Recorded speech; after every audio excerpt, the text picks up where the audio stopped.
eu vim de lar cristão, né? Meus pais sempre muito envolvidos com a igreja. Só que, assim, na época, acho que o costume, o ensino, a gente não tinha muito dentro de casa, assim, de falar. De que região do Brasil você era? Eu sou de Bauru, interior de São Paulo. Não tinha muito costume, assim, de falar de Deus muito em casa. A gente era muito ativo na igreja, né? Então, estávamos sempre na igreja e tal. Só que, quando eu tinha lá pelos meus, acho que 11, 12 anos...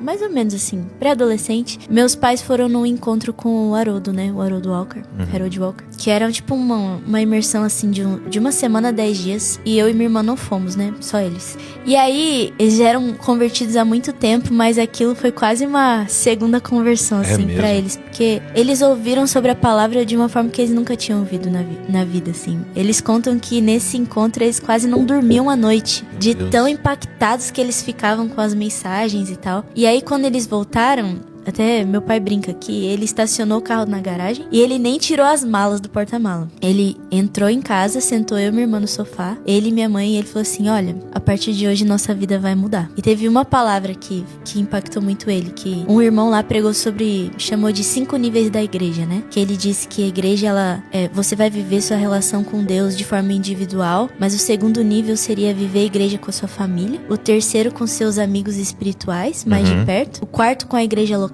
e o quinto com a igreja, tipo, invisível, assim, a igreja maior, assim. A igreja universal. Universal. E aí eles falaram, bom, então agora a nossa vida vai mudar. Aí eu ouvi tudo aquilo e tal, beleza. E de fato, assim, a gente começou a ter conversas em casa sobre Deus na hora do almoço. A gente fazia leitura bíblica e conversava, eu tirava dúvida. Eu não sei te explicar, assim, de forma exatamente prática, mas algo muito profundo começou a mudar em todo mundo lá dentro de casa.